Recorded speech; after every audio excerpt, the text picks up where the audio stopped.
Lubadoo, labadoo.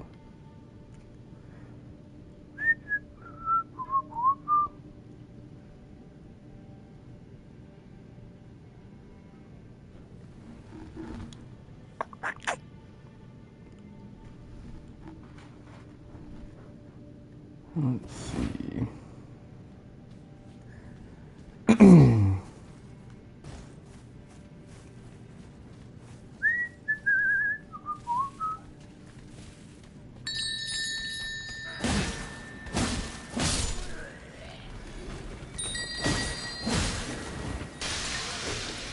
Ow. That one thing got me poisoned? Oh. Whoa, whoa, whoa, whoa. Whoa, whoa, whoa, whoa, whoa. Oh, not good. Come on, then. Come on.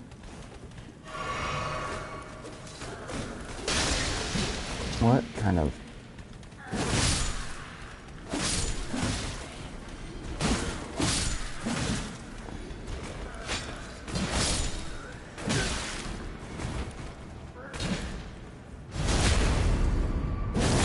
Well, that was not great.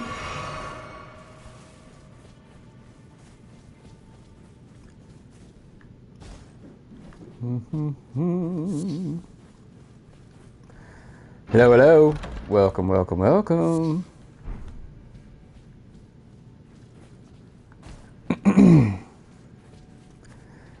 Gonna try and make some progress today, so that way we can get ready for the DLC.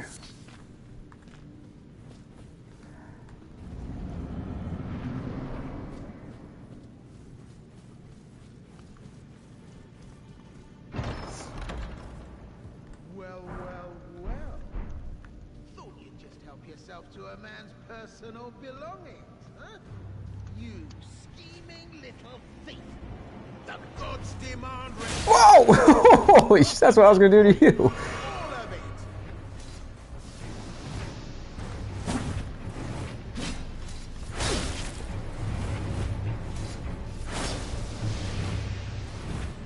Sup, dude? I haven't seen you for a while. How you been? I think it's got to get announced soon. I think it's got to. There's too much chatter about it. Too much hype. It's been a long time, and it sounds like, I mean, with all the different sources that are saying that it's close, and a big gaming thing coming soon, like, I think it's just... It's got to come. If not, we'll just keep playing this amazing game. Well, finally come round, have you? Well, I knew you would. You're a man of reason. True and true. Yeah, no shit, man. I think it's gonna be... Like, I think it's gonna be damn near the size of this game. I think it'll be like 75% of the original base game. I think that's how big it'll be. Now, how did I get that wrong? I took you for a demi-human or some such. An innocent mistake, I assure you. Well, water under the bridge. A true man of reason. I'm patches, tarnished like you. Only for now. In exchange for my... But honestly, frankly. So don't be a stranger. I'll be ready to wheel it. Mm-hmm. Don't forget to... I'll be ready to wheel it.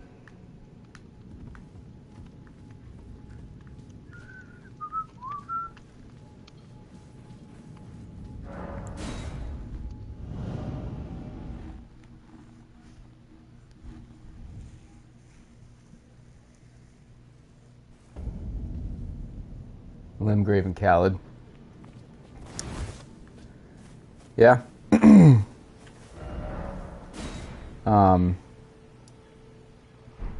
I think it'll be substantially bigger than that. Just based off of the title itself, it makes it seem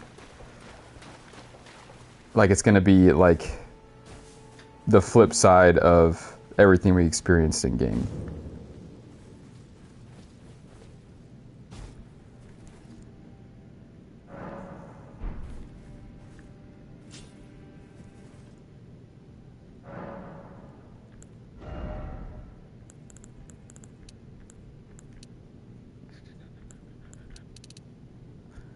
So I'm trying to remember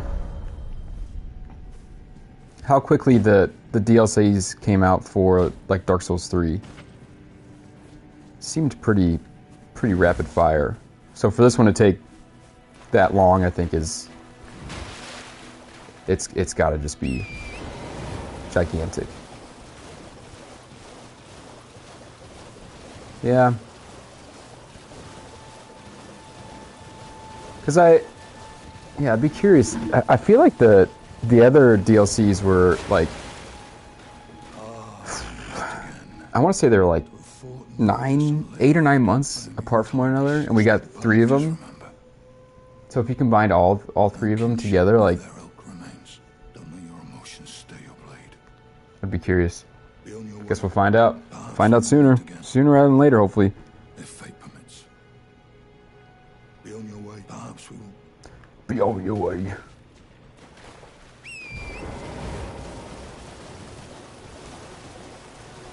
But I think the best part of it is, even if we never got DLC, I think the game straight up is a masterpiece. So it doesn't really matter. Like, this is all just bonus.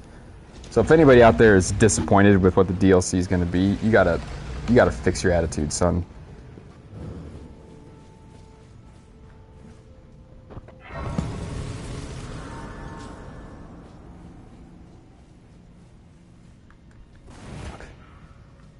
Can I remember these places? Oh, got you.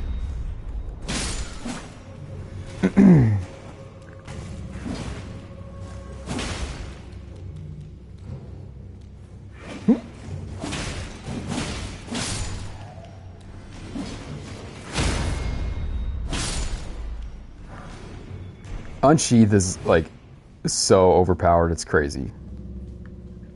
And it never changes. Like, the game never catches up to it. You could do this move to every single boss throughout the whole game and just whoop some ass.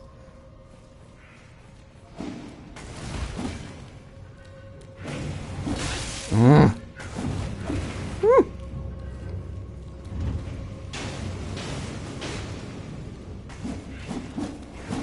Oh yeah, definitely more is better.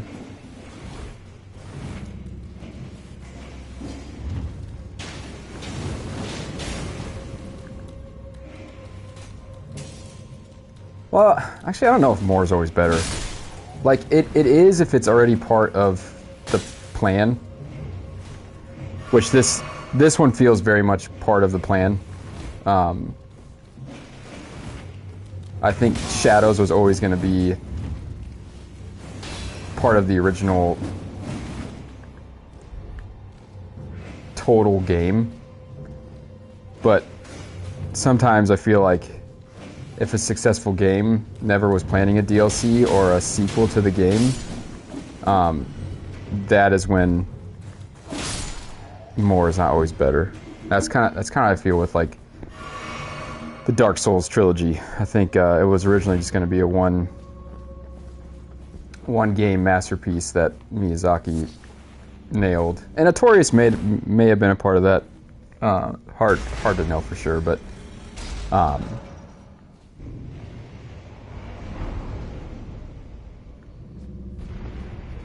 feel like because of its success, it got pressured from elsewhere to add more and to do it quickly. Ah!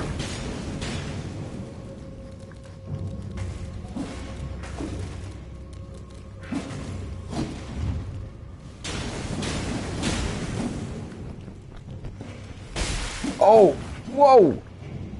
What the?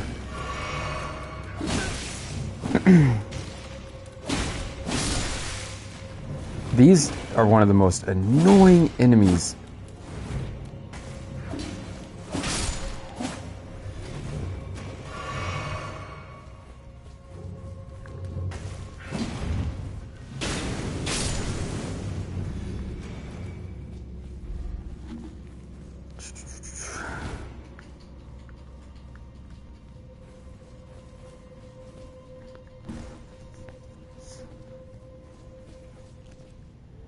Anything you're hoping for in particular? I don't know if you've been watching the last couple of live streams or not, bro, but I think we have a pretty good theory about what's happening and what to expect in the DLC. I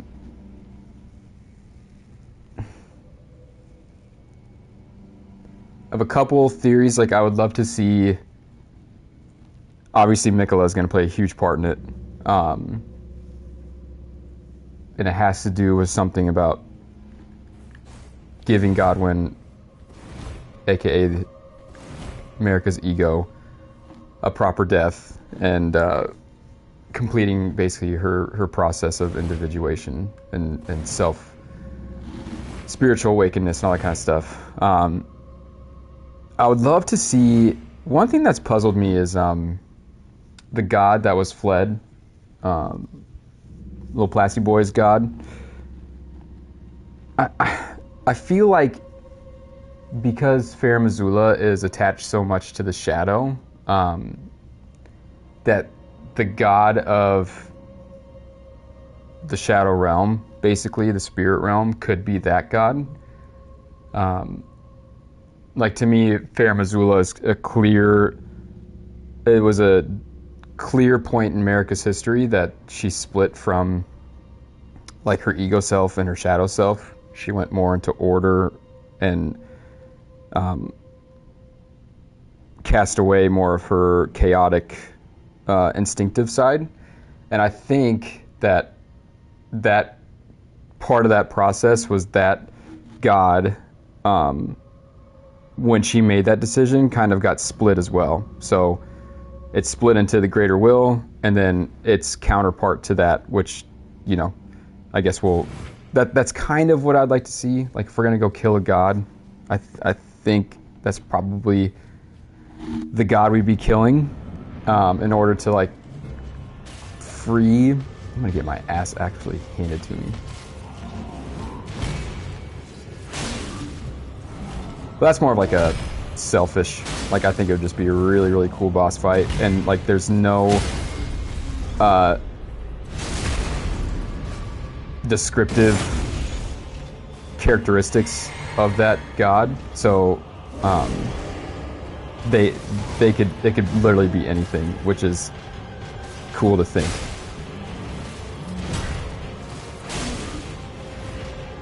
Whoa.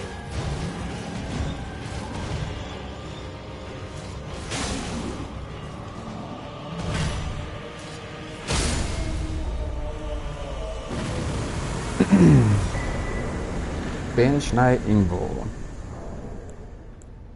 What about you, man? What are you thinking? Like, what would you like to see?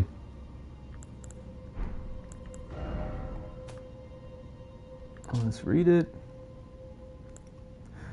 So I think one thing that's interesting is the three wolves, that the spirit of three wolves chased from their pack. Okay, so if we take that sentence in of itself, it's referring, now that we know and we've seen Farum Azula and that statue in Malekith's boss room, it's referring to that boss room. Spirit of wolves chased from their pack, I think, means that it's another indication of these three wolves, which symbolize chaos and more of, like, the more undesirable traits that Marika sees in herself,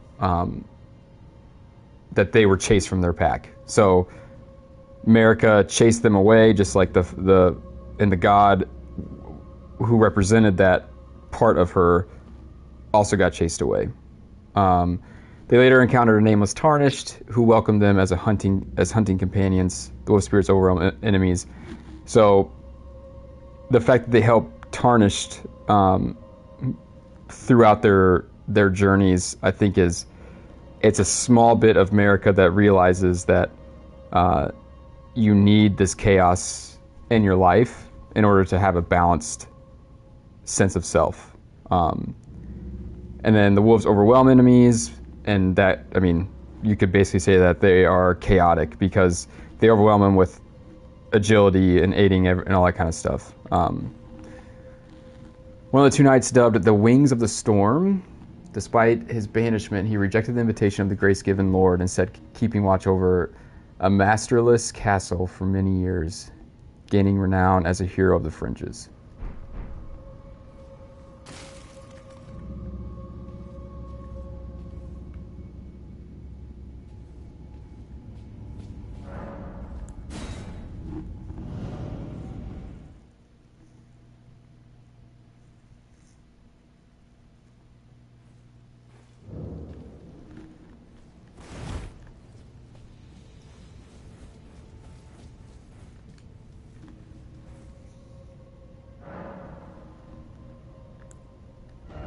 Don't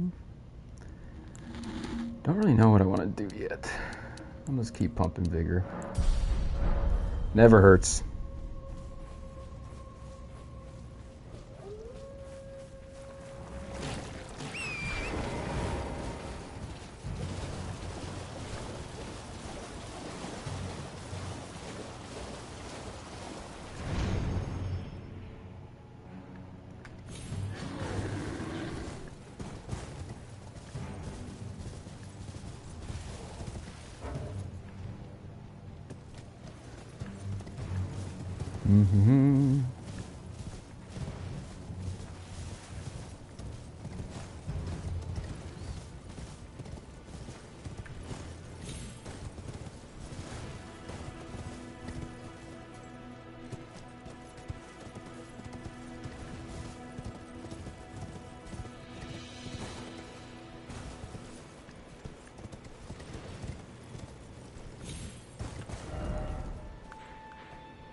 I feel like, man, I haven't really played this game in a long time, which is kind of exciting, actually.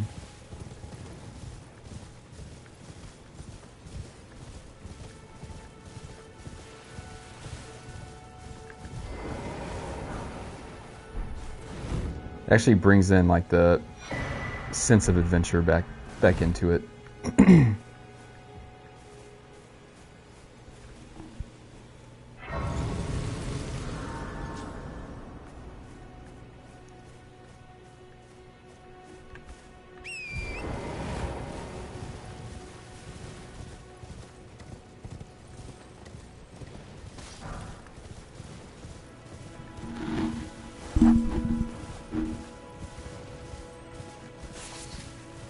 Get that fruit.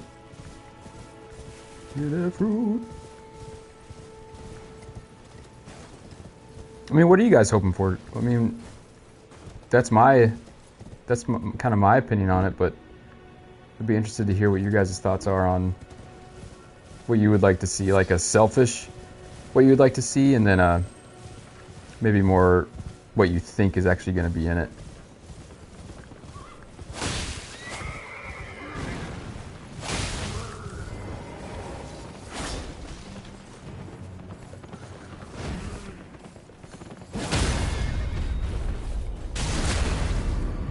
Damn.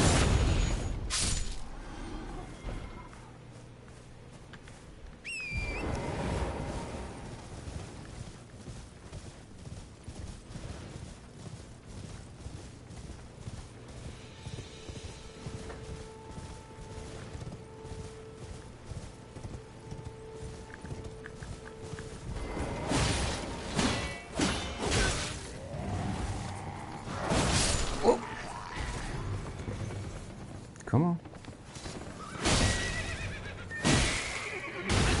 Ow.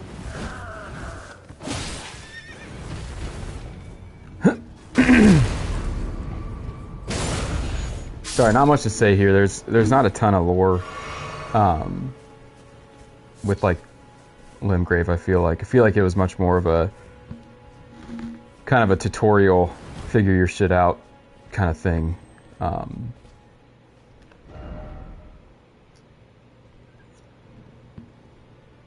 Let's see. Where do I want to go? Let's go get that map.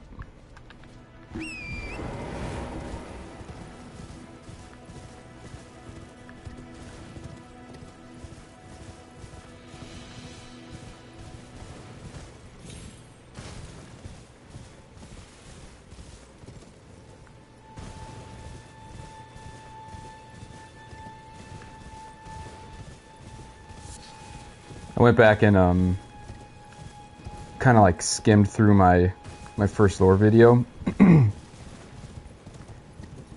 I was sniffing around, you know. I was close to kind of what we've figured out, but there was several things that I kind of missed the mark on, and part of me, like, I guess that's kind of the whole point, you know. You make a video on what you think is to be true, but the more information and more experience you get, obviously the shit changes. So I don't think I'm gonna remake that, but I feel like I have to address some of the issues in it, because it's gonna throw a wrench. Like, if people are just watching it kind of numerically, it's not gonna be super linear, because we've come to figure out that different people represent different aspects and things like that. So yeah. Oh crap.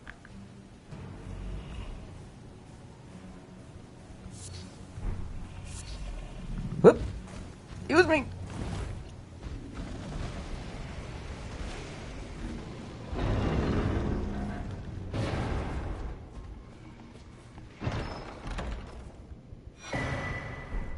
Axe Talisman, St. Trina's Lily. Let's look it up. Well, we can read this one. The ancient dragons who ruled in the prehistoric era before the Erd Tree would protect their lord as a wall of living rock. And so it is that the shape of the dragon has become symbolic of all manner of protections. Talisman depicting an axe and a warrior enhances charge attacks. The lord who led the long march bore an axe, and his loyal warriors honored him by wielding axes of their own, making them very effective at dealing decisive blows.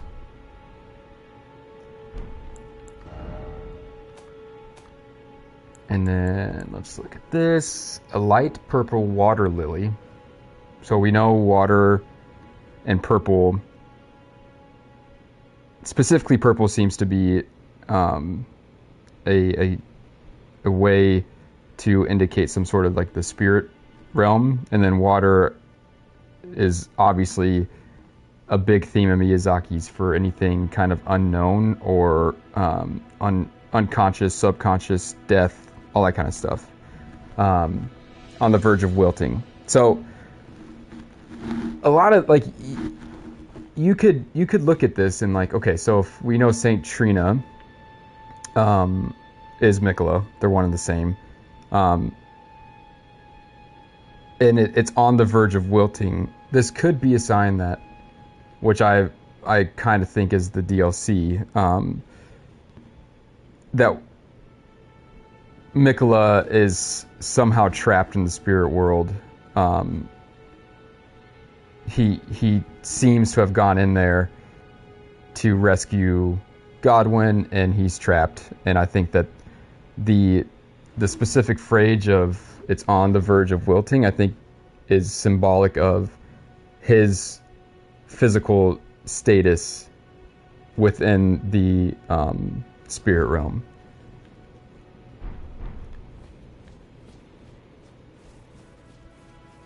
Oh fuck, I don't want to go after that.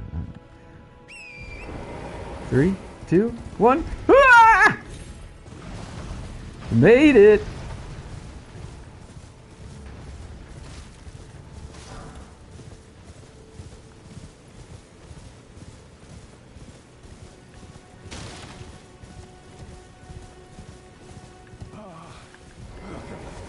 Dear customer.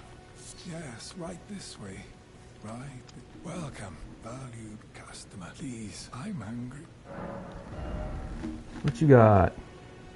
I don't have anything. Priestess of Saint Trina who used these arrows to spread their teachings. The sweet oblivion of sleep can become quite the habit. So maybe it's that Mikola it's not so much that he's trapped in in the spirit sleeping realm by some other thing, but maybe it's just that he practiced it so much that it became an addiction, and now he's done it so much that he can't get himself out of it. But we know that we need him in order to progress the story of America.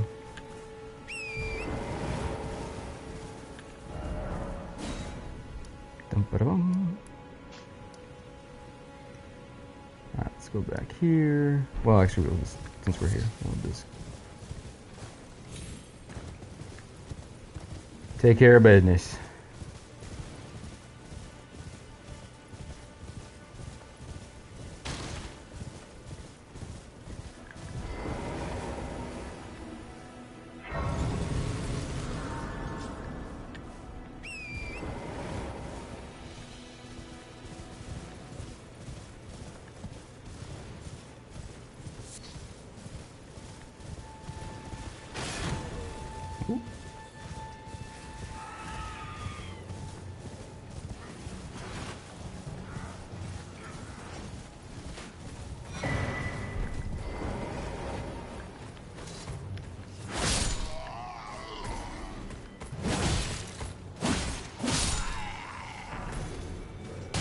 Out.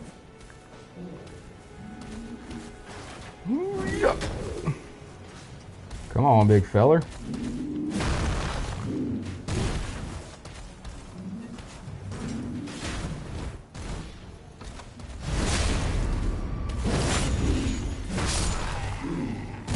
Ow! Right out of the air. Come on.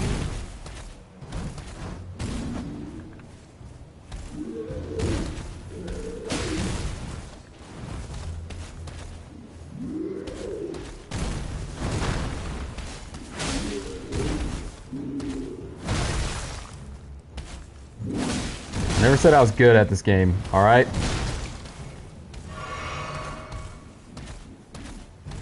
Leave me alone. What?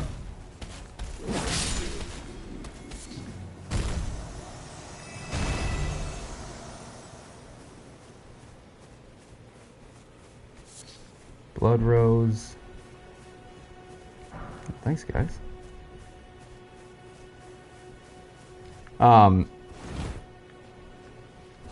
I may have been maybe the last person to discover this, although I haven't really heard anybody else talk about it, but it might just be because it's so obvious that nobody felt the need to to talk about it.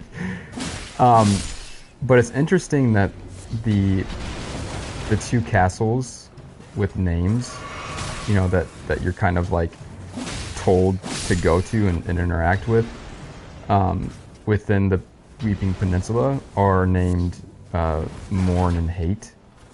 I think it paints a pretty good picture about kind of the mentality that America is in. At least it you know, in this area of her life. Oh fuck, I forgot about this guy. Oh! What the? Oh no. No. Oh.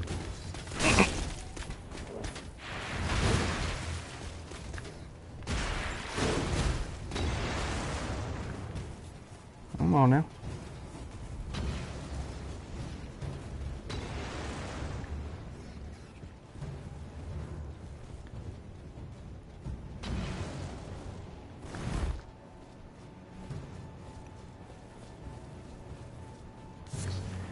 And also, we talked about that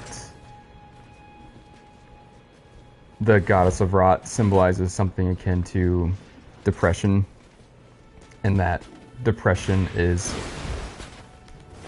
pretty prevalent here since we're so close to Caelid. I don't think it's it's any coincidence that the Weeping Peninsula mourn, hate, and the goddess of rot, or the presence of rot, are all associated with kind of this area of the game. Which, when looking at it as a whole, is like the feet of the fetus. So, I'm not 100% sure why it's in this particular portion of the body. We talked about last time that the actual main area of rot, the lake of rot, is underneath the academy, and Renala is clearly in depression, so it makes sense that the main area of the game is of rot is underneath her, and she is kind of like the representation of it.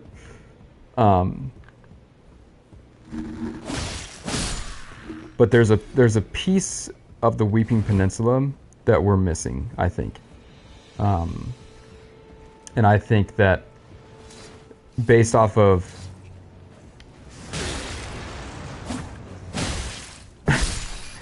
what we know about the different stages of the Animus, and the fact that the Fourth Church of America, which we'll go to here soon, represents Nicola. It could be that we are going to find out more in the DLC once we find out more about Nicola.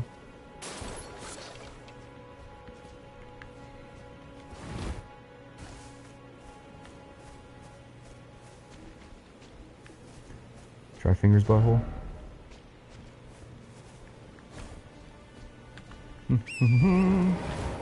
Oh, that's actually. Oh, I'm not down there yet. Doi.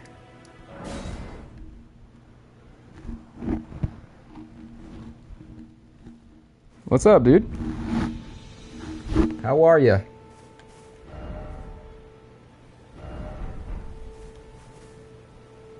Let's go over here, and then we'll go here. I'm just kind of going through the game. My original purpose for these live streams was to build a character, talk about as I'm playing the game, using the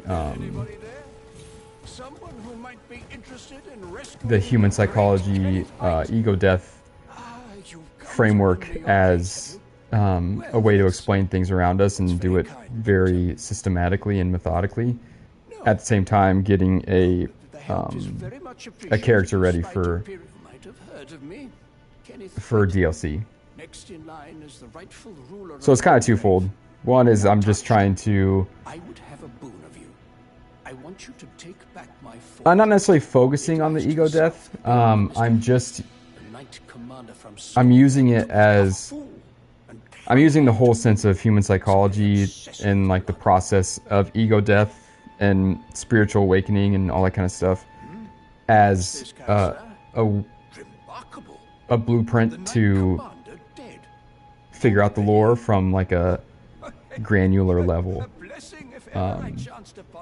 to see if it does indeed fit to the story of the game, and not just certain things that seem to fit. Go on. Right then. Time for me. I've much to do. What's that look? Well, and even the vow, which is why I just you what. Ah, yes. Would you like? I see bright. Enter, and who knows? What say you? What if the whole DLC is just you're this guy's fucking knight? That's all of it. Very well indeed. God, that would be so great. I shall await you at my fort. We shall hold the ceremony for your knighting. Oh, not at all, man.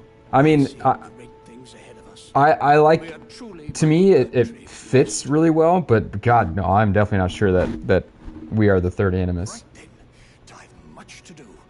First, I'll have to re-establish communication with the What makes you, Delirious.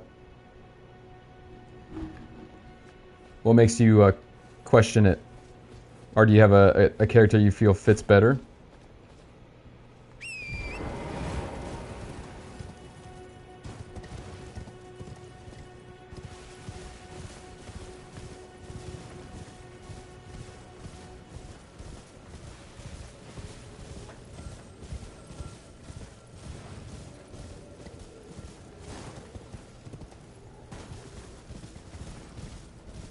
Morgoth, really? Interesting. Okay, tell me more.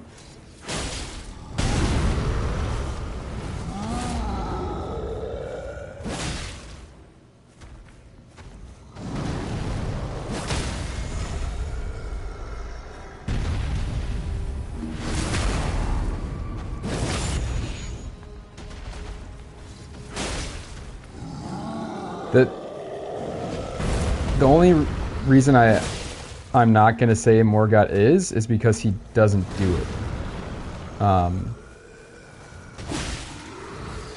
He lacks the ability to become Elden Lord.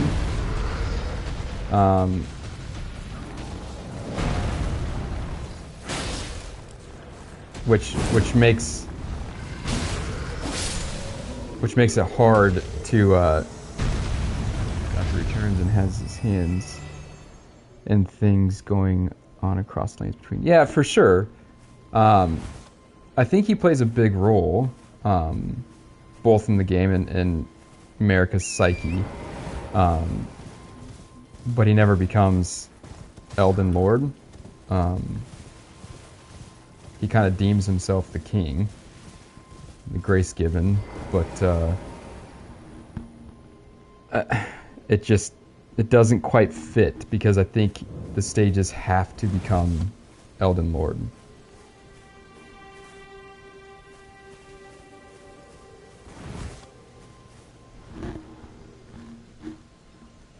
For sure, he definitely is the next best thing for Elden Lord for a pretty long time, but I think that's kind of the problem, right? Is because the world is so stagnant and there's been a lack of the new Elden Lord, and aka a new order.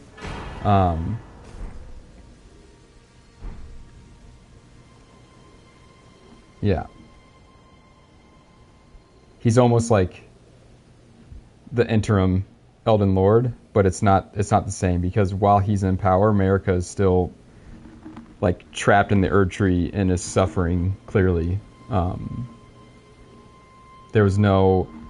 The other part is that, yeah, he's not quite Elden Lord, and then there's no progression while he is in that, right? He holds on to like the Golden Order, all this different type of stuff. So it's a good thought, but I think it still fits. I think it still fits our character better because, like, if you look, I mean, we start at the first step. We start in the cave of knowledge or whatever. Can't get into it, but we open up the world. We discover things. We're constantly having new experiences, which makes us judge the world around us differently and ultimately affects the next order that will be. And that's exactly what like a scholar or a professor or somebody like that would do. Morgoth doesn't seem to be super interested in discovering kind of the unknowns. He seems a lot more interested in just keeping the status quo. All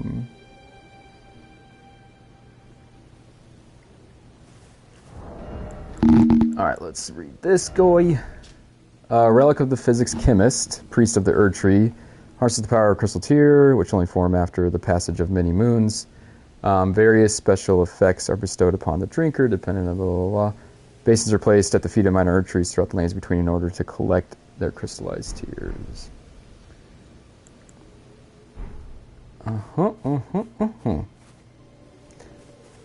And I think, this is the third church of America, and like naturally, it's the first one that we interact with, which is, I think, another kind of nod to the fact of us being the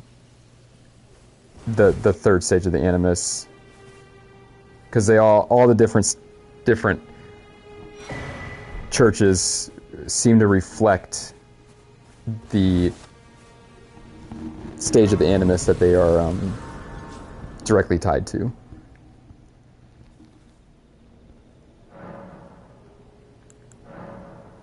We'll do that. We'll do that.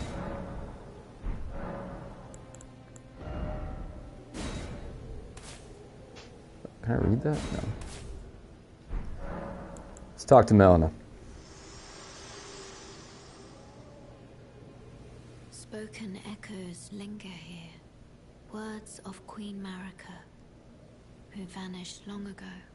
If you wish, I will share them with you. Nah. Very well. In Marika's own words, my lord, and thy warriors, I divest each of thee of thy grace. With thine eyes dimmed, ye will be driven from the lands between. Ye will wage war in a land afar, where ye will live and die. Well, perhaps that might serve you in lieu of a maiden's guidance. How would that serve us?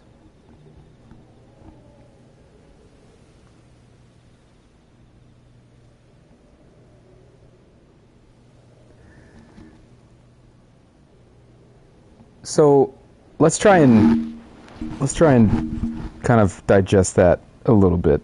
I'm gonna have to look at. I have to pull up her echoes for sure.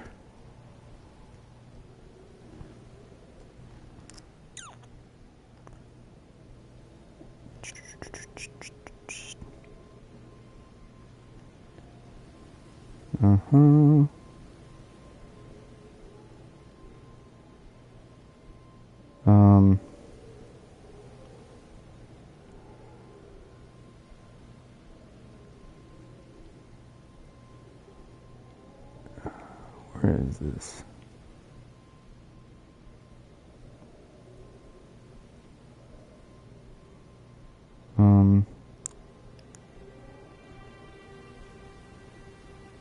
What the heck is it?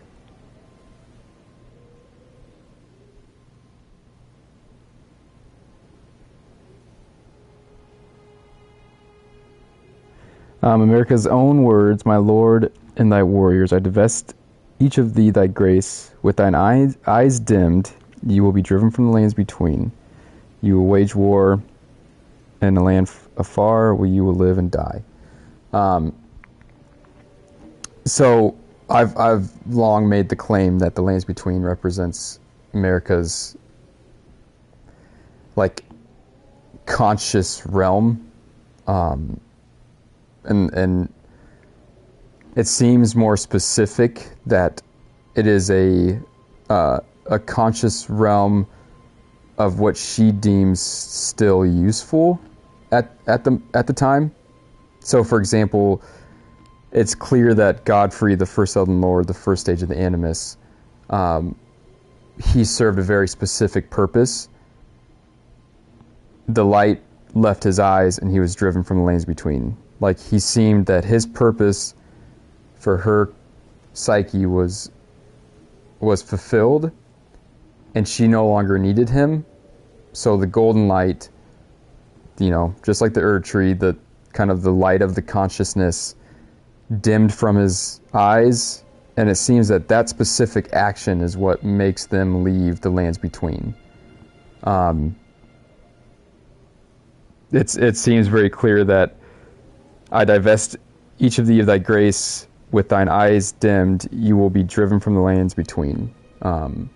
It seems like a very cause and effect type of thing. That once you lose the grace and you lose like the light in your eyes, you're no longer in the purview of her consciousness. And basically you're just, that's why I think tarnished are, they've either been in the light of her consciousness and they've served their purpose and they're kind of discarded, or they have yet to, and they're just coming into being.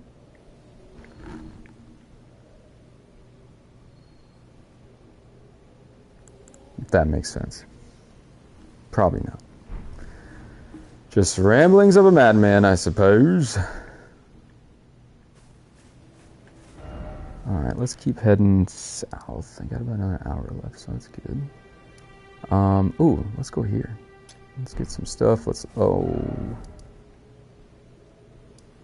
Yeah, let's go there.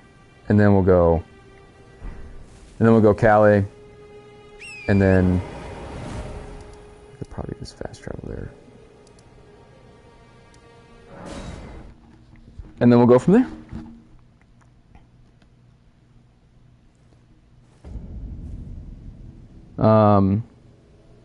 The non-numbered churches, I think, are just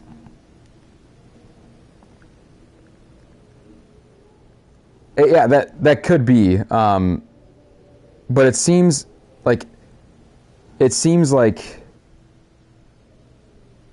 I struggle with that, because I think if that was the case, we wouldn't have like a backstory of our character.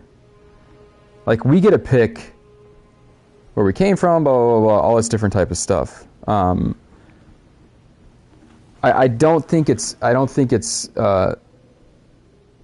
think it's a false dichotomy to make it has to be this or that. I think it's tarnished are either serve their purpose and left and are just kind of basically in her subconscious. The subconscious acts as like kind of a primer. For when you need something, you can access it, and access it is probably a bad term, but it's still dormant in you. And I guess I don't know if that means that it has to have at one point in time been in the lands between and come back, or if it's never been in your consciousness before, but it's still dormant within you. That I'm not really sure. Well, and the other part of that is it doesn't seem that not every tarnished has the same.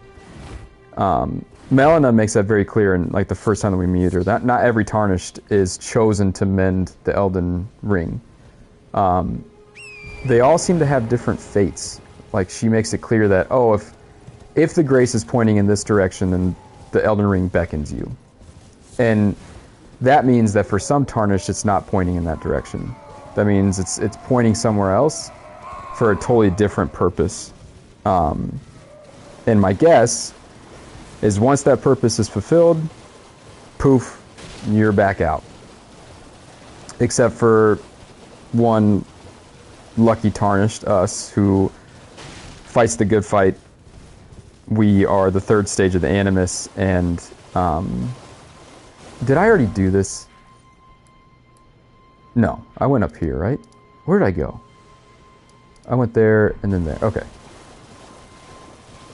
So it's not like every single tarnished has the same mission, and we're all fighting to do the one thing. It seems like Marika's consciousness is all pointing us in different directions for whatever she needs and whatever our destiny is. What else do you say? Also, this means the tarnished leave before the Shattering War, right? I think it's, again, like, I think tarnished, I think it's just a class of people, and not necessarily a time period.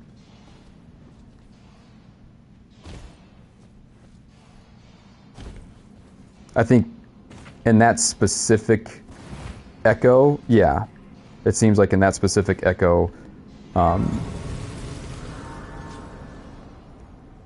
Tarnished under Godfrey. Yeah, exactly. Yeah, I think the tarnished under Godfrey, which, you know, if you think about where she's at in her life, when Godfrey finishes his duty, it would make sense that kind of the whole order associated with Godfrey and everything that brought her to that point is not necessarily a useful trait to her anymore.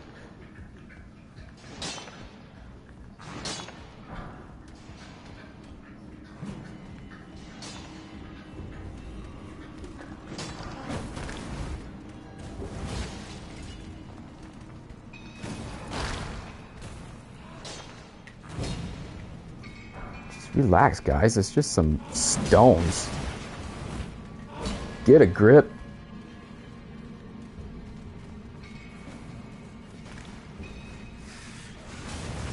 Oh, this could be bad. This could be bad. This could be bad. I hope this is worth it. It's not. It's definitely not. Run, baby! Run! I don't care. I don't care what that is. I'm not getting it. Can't make me.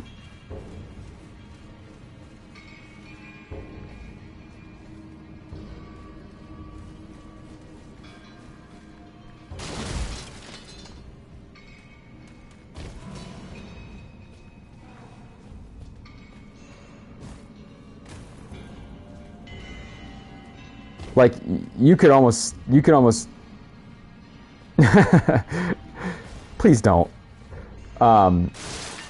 You could almost say that tarnished is probably, I just got, full disclosure, I got scared. Okay? There, I said it. I was scared and I ran away like a little baby.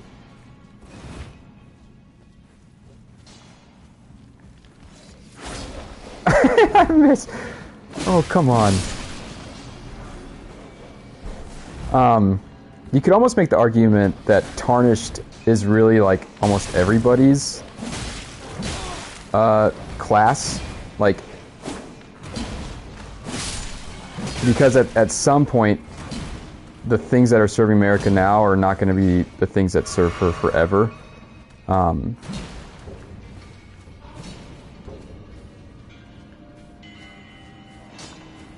mean, if somebody as powerful and as dominant and important as the first Elden Lord can...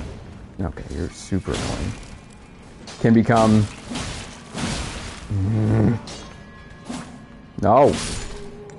Can become a tarnished. I don't think it's... I think it's fair to say that moniker can be placed on anybody.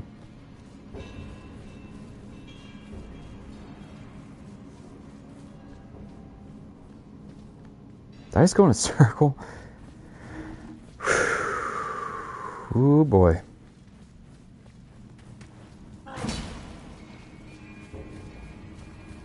Wait, is that all that's here? What the hell? Oh, crap. Okay.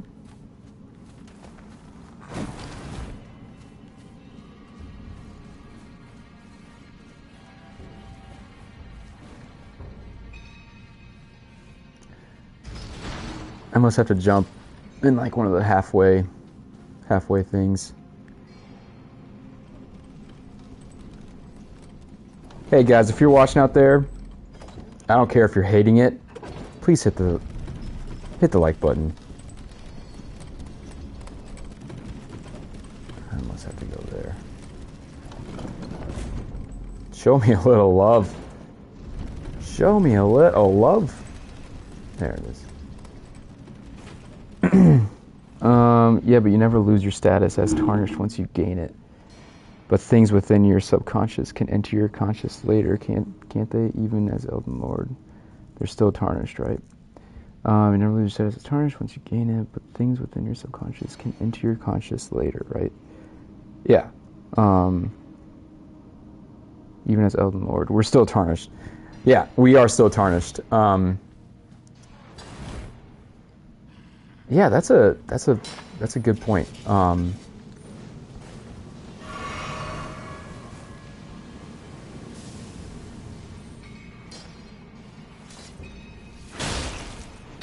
Oh, that's a really good point.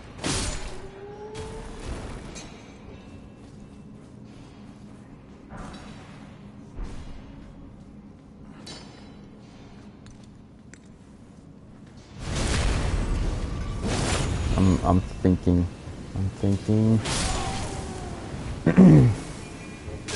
Ow.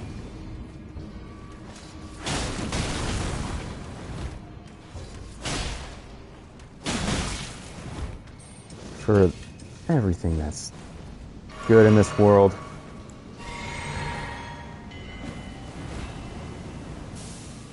Okay. Dude. Enough.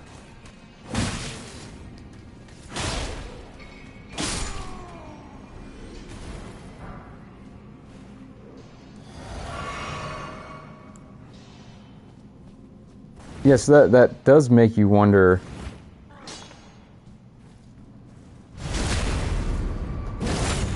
Because it seems very clearly that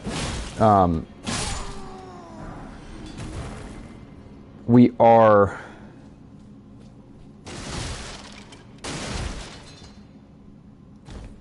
still tarnished once, even after we ascend the Elden Throne. Yeah, I don't think that title ever leaves us.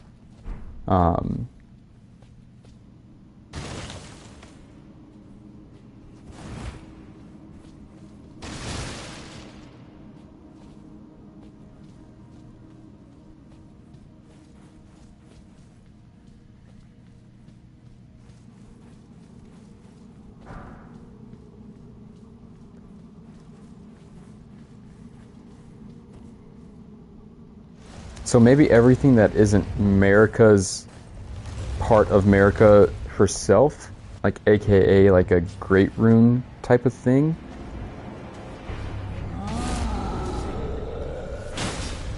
would be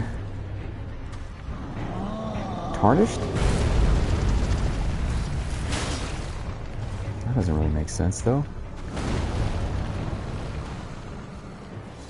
Oh, that hurt.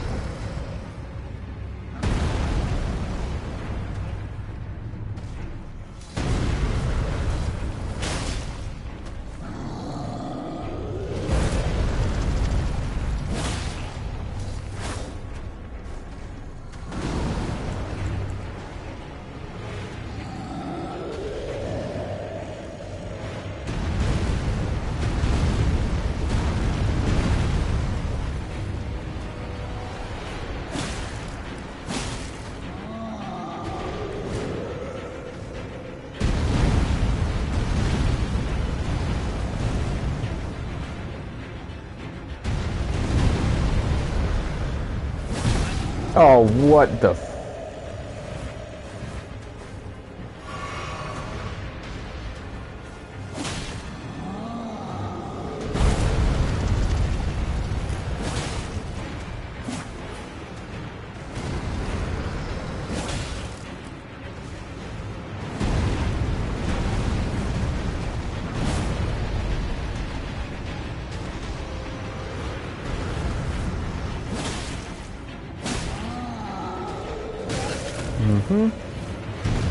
Oh, no. I'm dead. I imagine that could... Oh, maybe the tarnished are more like memories that Marika has become embittered to. Like she associated them with something negative.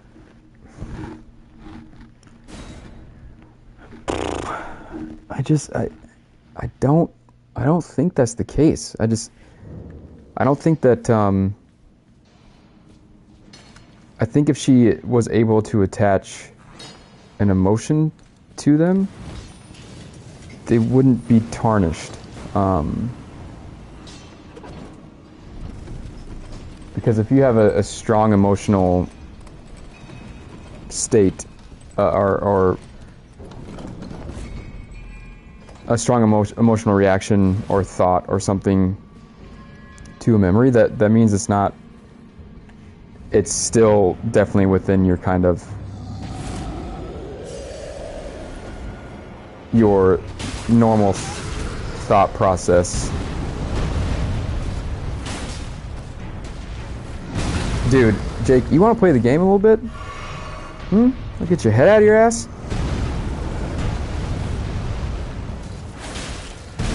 Jesus.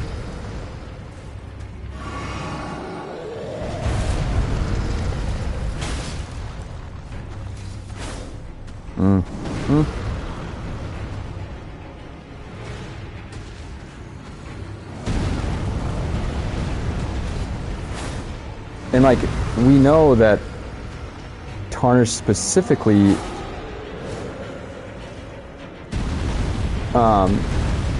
see the guidance of grace. That seems to be unique to them. Okay, there we go. Jesus Christ. And the guidance of grace, it has to be America's will, like her consciousness. I mean, it's a silhouette of a, like, soul. So, I'm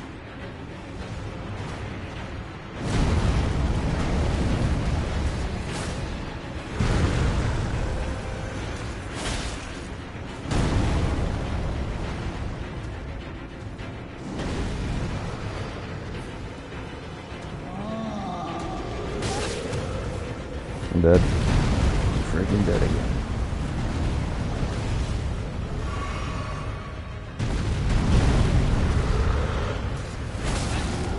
How did that hit me?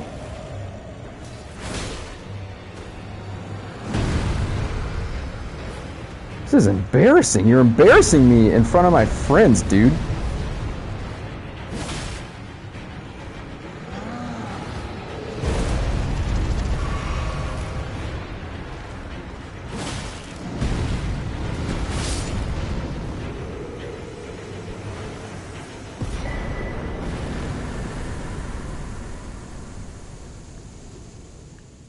It's strange because, like, Tarnished, they seem on the surface to be almost to have no purpose, which is kind of like why they are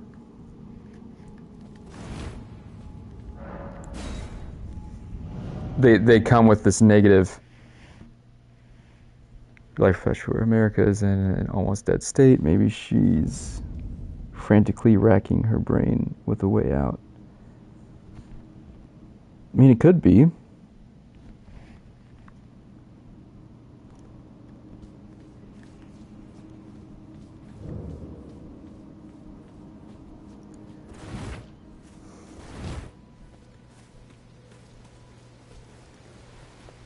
I don't know, man. I think there's too much evidence. I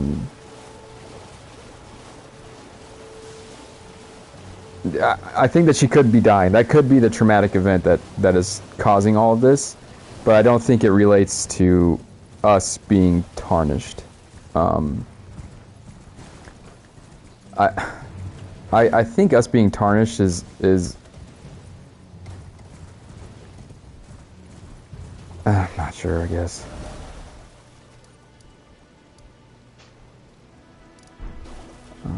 Let's go.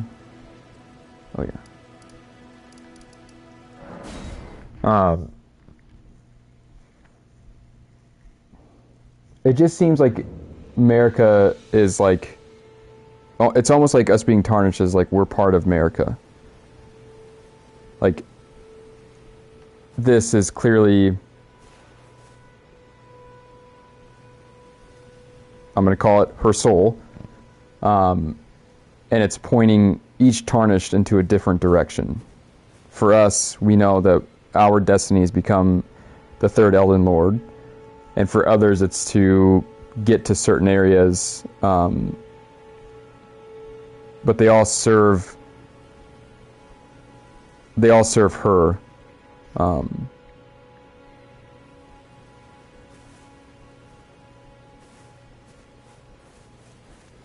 Wait, weren't you? Well, you're back. Care to buy something? Demigods and Elden Lords can also see grace. or this is exclusive to Tarnished. This seems exclusive to Tarnished. Like I've said before, demigods just seem to be a aspect of America, as in like a certain trait. Tarnished seem to be more associated with her will. Something that she is trying to do. The howl of a wolf. But this is kind of why I like doing these, because this is something that we can, as we go about the demigods, we can, we can kind of make these conclusions on our own and see if they make any sense. There is nothing to fear. I just have an inkling the two of you might hit it off. I think demigods are, I think Empyreans are somebody that has the force of an outer god driving their actions.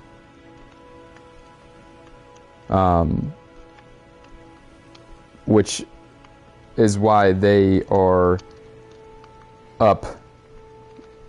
They would be the next god of the world, because I think their mental state is such that they are completely subsumed by an outer god.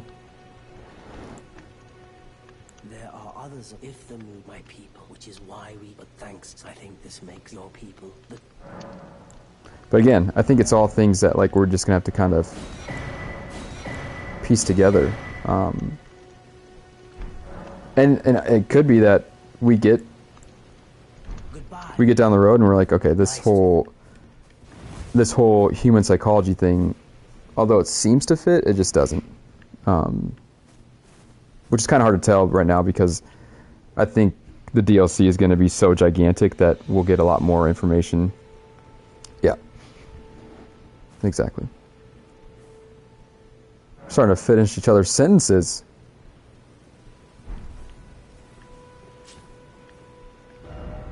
Alright, we'll go back to here.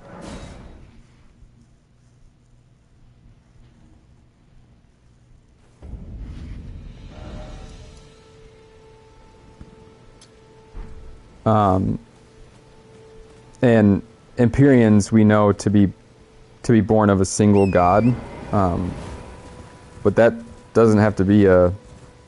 There's no reason that couldn't be an outer god.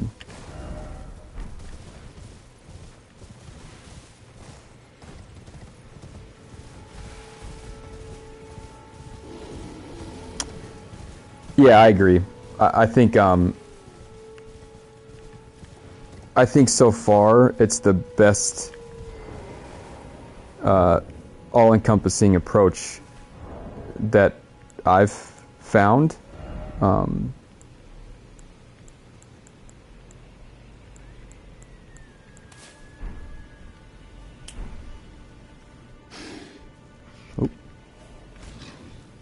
Oh, I'll be right there, bro.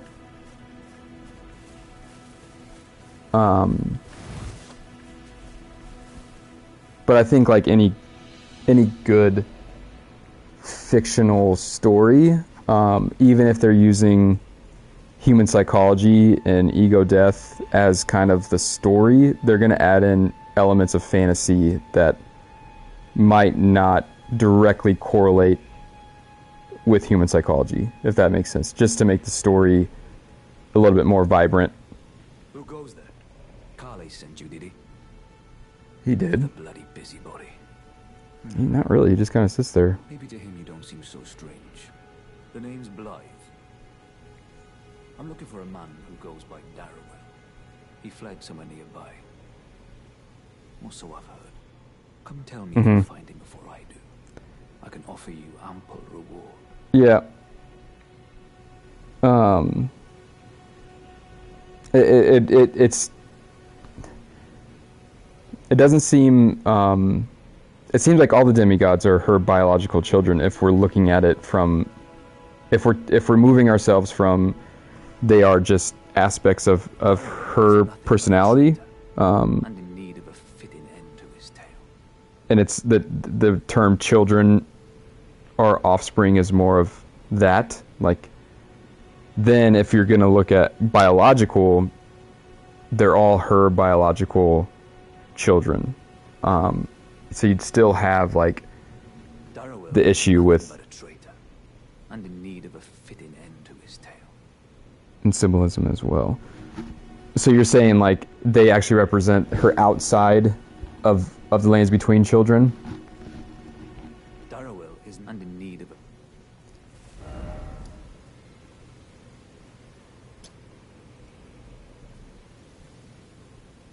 Yeah. That's possible. I don't think we have any sort of evidence for that. I think the best piece of evidence we have for Empyreans is that they're born of one god, and like in sticking to the psychological landscape, like when you say that a lot of things can be born because of a thought or an emotional state, or like born doesn't necessarily have to be in a human biology sense, where it's like something is literally being physically born from something else.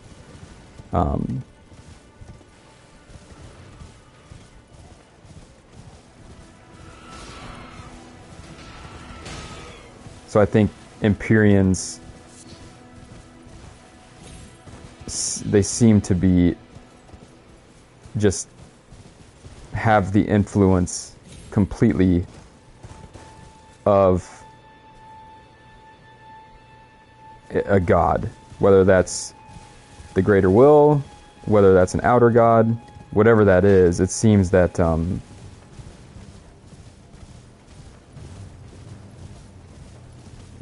that seems to be the only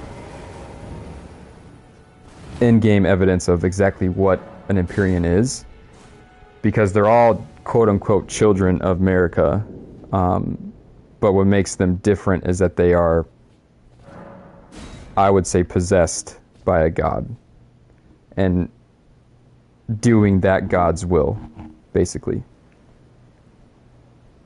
Darrowell, rotting in a cell is no true justice. And I think no. part of the reason that Empyreans get fingers is because fingers and shadows is because the purpose of the shadow seems to be everything that is not part of your order, your God's will, gets shoved into the shadow and cast away. Like the god who is possessing the Empyrean gives the Empyrean a shadow to say, hey, everything that we're not trying to do, that is not going with us, give to this person.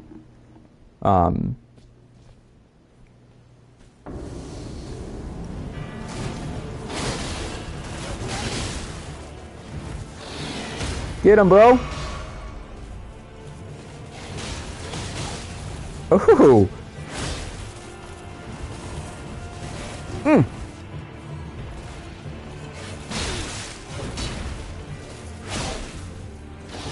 You finish him.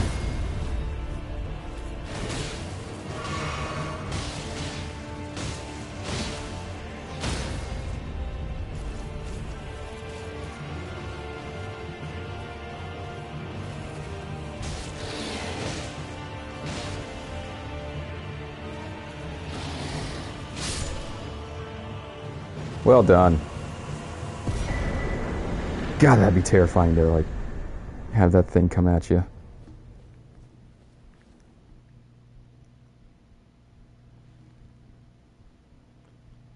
What's up with ancestor spirits?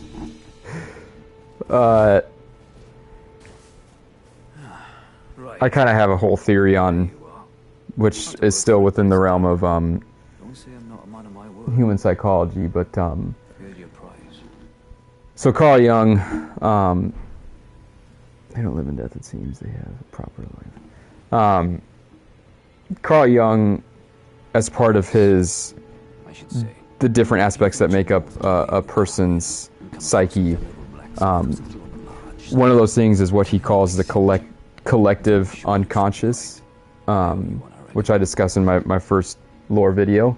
That's enough chit chat for now. It's time we And it's basically, it's like our roots from like going all the way back, but that is now deemed as kind of like taboo, I guess.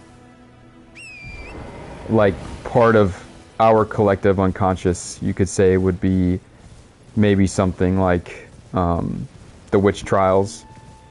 Like, we all know that it happened, and it's part of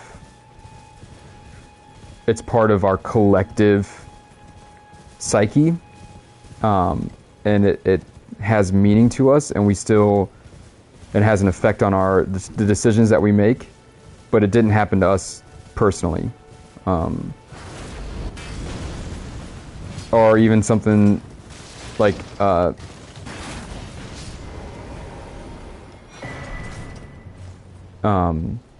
Holocaust, like slavery, like all these different things that as a society we did, right, that we kind of wish we didn't, but that we learned from, and that we use as stepping stones. And it doesn't have to necessarily be, I guess it doesn't necessarily have to be, because there's a collective consciousness too. It doesn't have to be a negative thing. Like, it could just be, so if you look at the progression of religion in human, in the human species, it starts with a thing called animism. That is, from what we can tell, like the first kind of quote-unquote structured religion, although structured religion is like the antithesis of animism, but because it's labeled and we know what it is, it has to be some sort of structure. So an animism is all about like shamans and incantations, and everything has kind of a soul, everything has a spirit, all this different type of stuff. And I think that is what once we go down underneath and we see kind of the ancestral followers, yep, exactly. Yeah, I think that whole area is, we're going kind of like back in time, because in a human, the religious timeline in human species is it goes from animism all the way and then to where we are today, which is like basically a more like cult version of religion, where it's super structured. You have to believe a certain thing. It's very black and white, and animism was much more like, a lot more like hippie, I guess. Implying the lanes between is manifestation of the collective unconsciousness, or those that dwell within.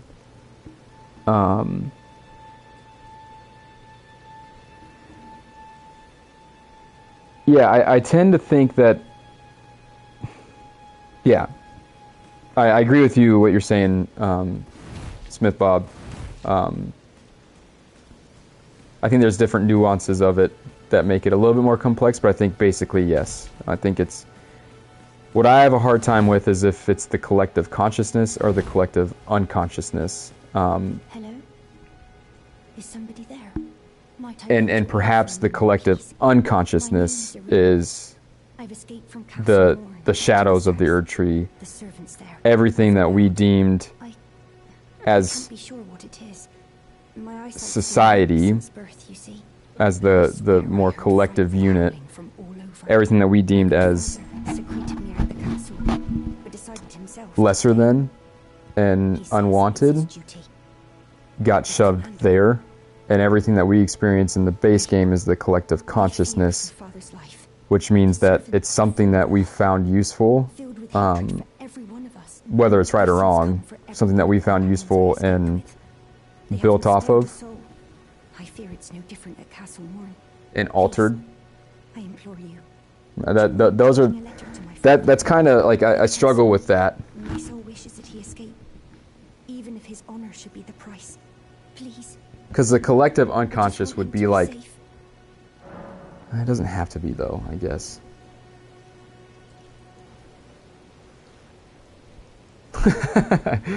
Yeah, Thank you. I struggle with it. Deliver it to my father. But I mean, like, He if remains in the castle, if you please. the decisions that we make in the world today, like those are collective conscious experiences and decisions, because we're making those decisions as a society,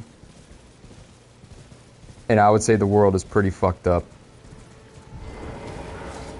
I think one of the big kind of takeaway things from the game is that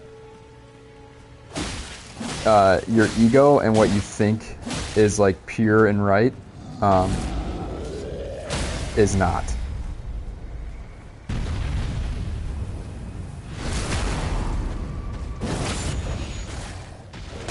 Because the ego just strives for order and understanding, and that often leads to fractures and divisions within society, which leads to a whole array of issues.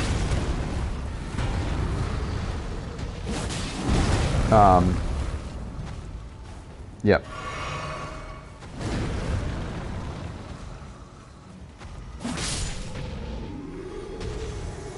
Yeah, and not just to always be on top, but to be on top in its own like godly way.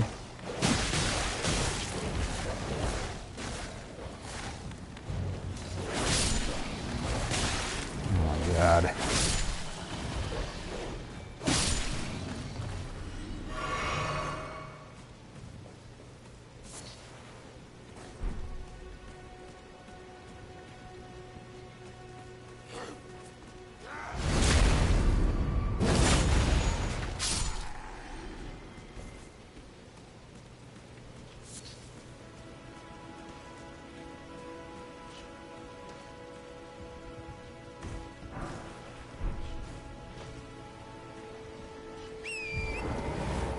I don't know why I'm wasting my time with all you guys.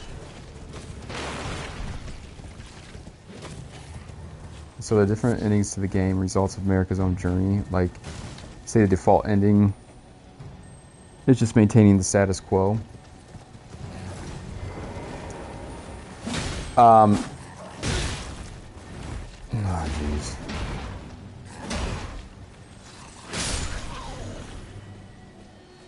Oh, thanks a lot, dude. You jerk. I think the different endings of the game, which is why I often think that we are... I think it's another point of emphasis as to why we are the third stage, is it's our knowledge and experience as the third stage of the Animus to bring the order that we find most worthy to move forward. So everything that we learned throughout our journeys,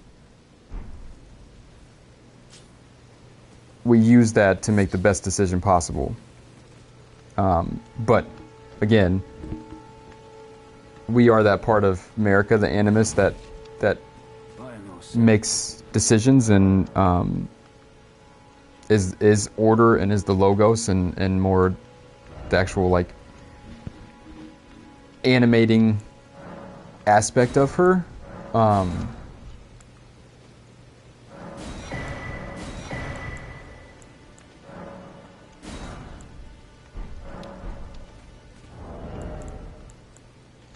But I think all that we do is we just reset the clock or reset the story. I don't think anything that we do in game actually solves the issue. I think it just puts a band-aid on it because we aren't the final stage. We're not the end of America's journey. She needs Mikola for that.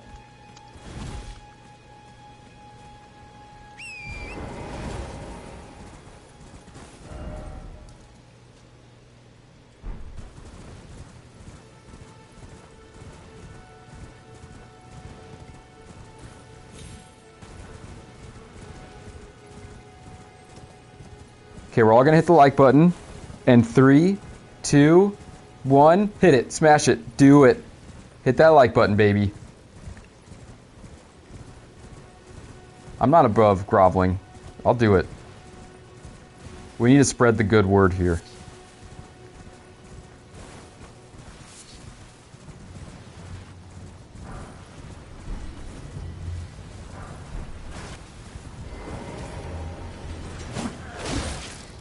I'm just whiffing. Just whiffing. Ow.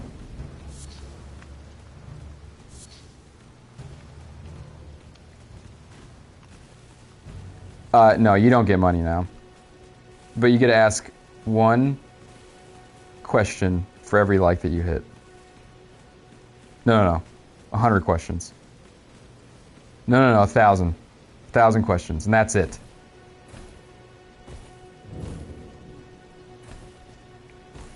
Yeah, if I had 2, I'd probably miss less, yeah. Yeah, the odds of missing if I double my square footage of weaponry would definitely go down.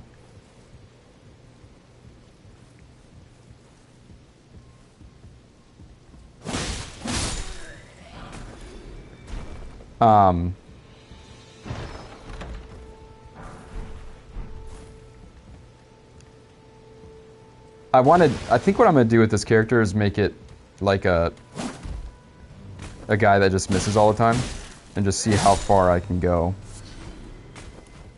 and see where it gets me. Yeah,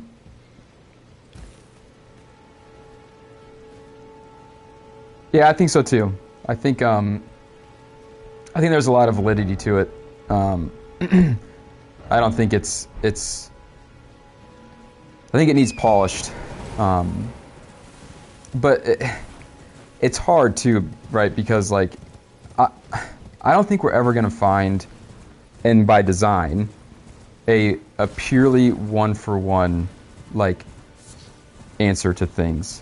To me, the stages of the Animus are as close as I've ever seen Miyazaki get to like a one-for-one explanation of what's happening in game and like his source of that inspiration, if you will. I think a lot of it is meant to be ambiguous, so that way it's not really ever figured out. I know Miyazaki loves to tell a story enough so that way the player character is able to kind of make of it what they will, which is why his games are eternal. I mean, it's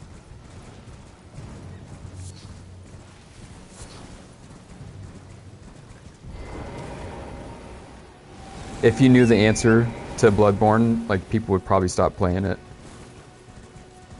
Even though that it's a masterpiece and really fun to play, I think what keeps people coming back for years and decades is that sense of mystery.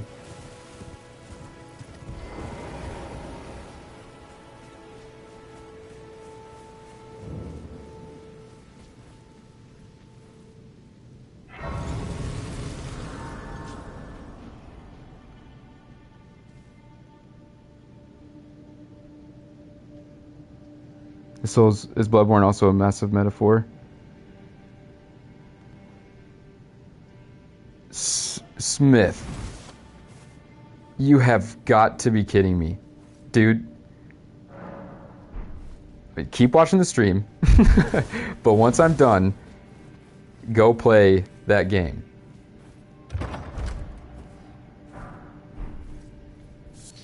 Certainly, like, you've thought about playing it. You haven't played it either?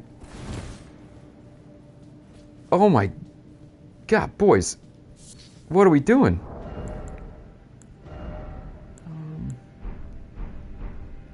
Oh, really? You guys are still waiting for that, the PC release, huh? That really sucks. Maybe I'll stream that. And we can dive into the lore of that. I know that there's been really, really, really good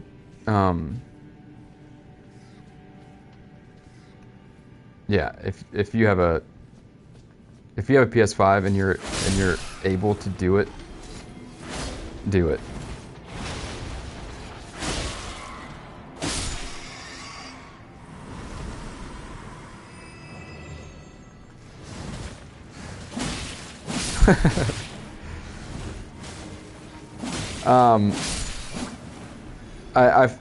I listened to this guy about the Bloodborne lore, and it seems that it's although I mean I haven't watched it for a while, so it seems that the lore comes from a specific doctor, either a doctor or a patient, I forget, within like a Scottish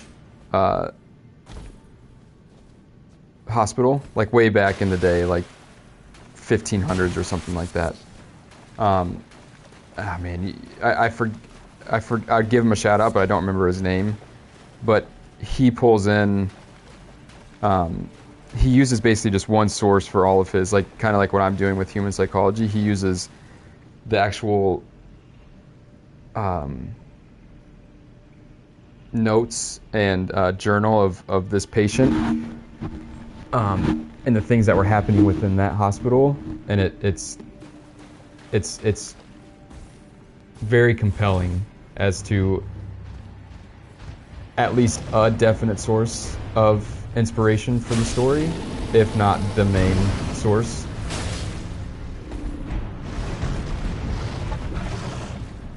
Yeah, I've watched his too. I really like his work. I would love to have a conversation with him, because he's like taken it, like I take it as an extreme in human psychology, and he takes it as an extreme in archaeology. So it'd be really cool to have a conversation with him and see, like, if we put both of our kind of minds together, what it ends up looking like. I don't. My brain doesn't operate in like a tedious realm, so I struggle like finding the nuances of a building and relating it to a specific time period, and that's just like what he does better than anybody. So we'd probably get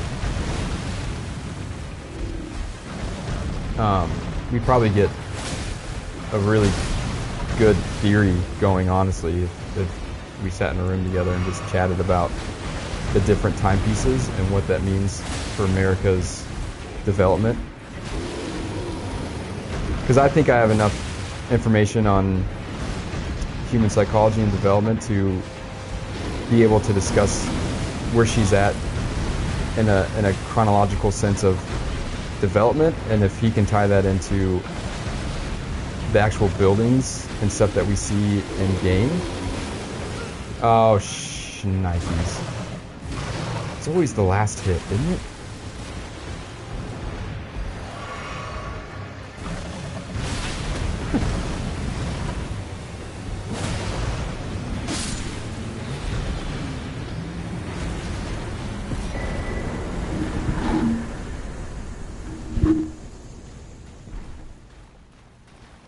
We'll set it up.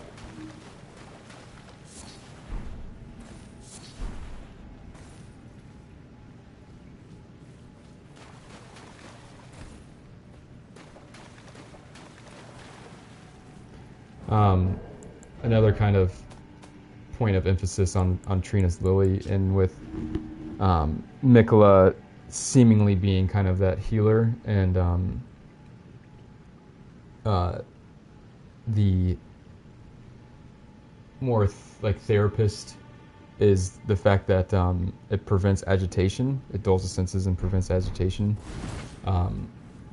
That's kind of like what, you know, if you are prescribing medicine to a patient and you're a mental health professional, that's pretty much what they do. So these lilies could act like yeah, exactly, yeah. These lilies could be like what Mikola uses as a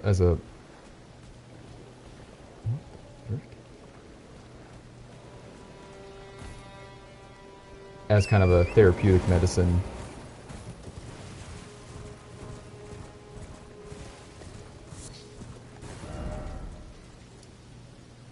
Alright, let's go. Let's get this.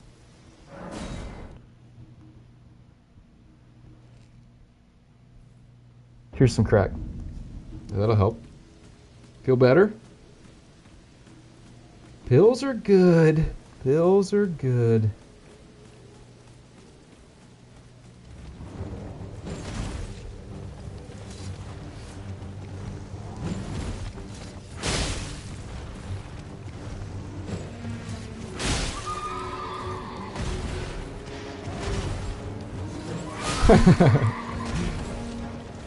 Yeah, kind of.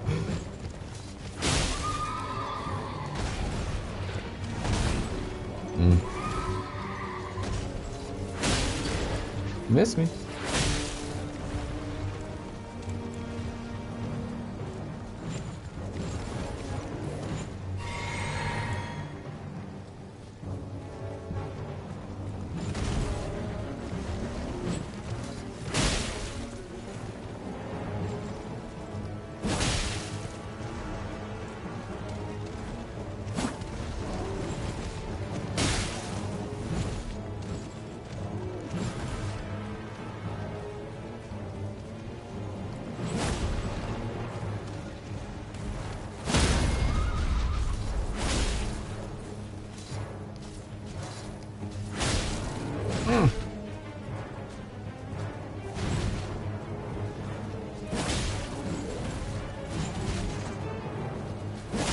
Maybe I'll use his weapon.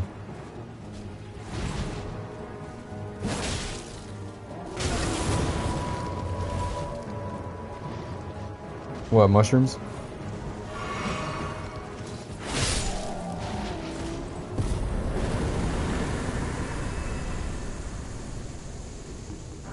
Yeah. I mean, I'd be careful with that.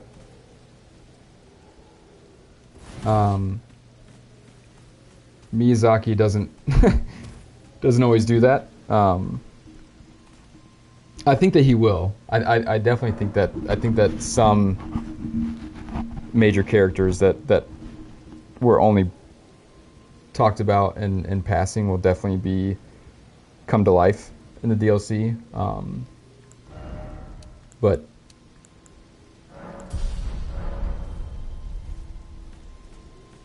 with Miyazaki, it could be a total mystery.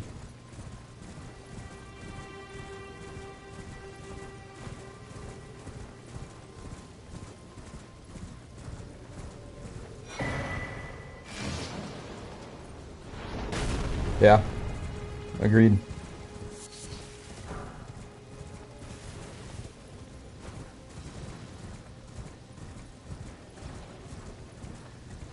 Okay, I'm gonna have to wrap this up pretty soon. Let me see here.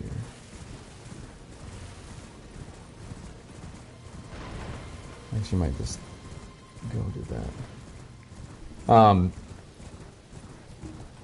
think so. Next video we'll just do the Weeping Peninsula, Castle Morn, talk about all that. Maybe gain some insight as to who the hero is of Castle Morn. One thing that is interesting is if you look at the hero rune, it says that basically once you reach the level of hero, you die. So it seems like, again, there was a specific person who was guided to the Castle Morn, maybe by grace, served their purpose, became hero, and then was never seen again. I think that item description is one that I find really interesting, because hero is one of the archetypes of Carl Jung's model, and basically, like, once a hero is done with their journey, like, they're kind of done. Their purpose is served. So might be something that we look into a little bit more down the road. But anyways, guys, I really appreciate you coming on. I love the conversations. Appreciate you guys for joining in. And yeah, next time we'll just kind of keep doing more of the same. And let me know if there's specific things you want me to focus on more, or certain questions that you have. Write them in the comments, and I'll try and do some research on them before the next time. I'm hoping to do this. Yeah, you got it, man. Hoping to do these, if not every day, close to it, maybe 4 or 5 times a week. Again, it just kind of depends on my schedule when I have time to do it. But either way, appreciate you all, and I hope you guys have a great day. I will see you in the next one. Toodaloo.